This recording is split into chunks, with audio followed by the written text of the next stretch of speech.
In this video, I'm going to show you how you can easily reply in Instagram chat.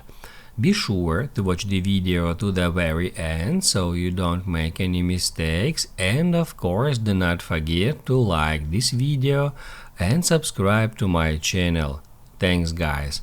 So let's get started, and first off, open up Instagram app, then tap right here at that chats icon to go to your conversations list, and after that open up a conversation. From here we can reply to any message from the chat. The easiest way to do so is just swipe to the right on a message until this arrow shows up, and then once we lift off our finger we'll be able to type in a message here and then tap at send.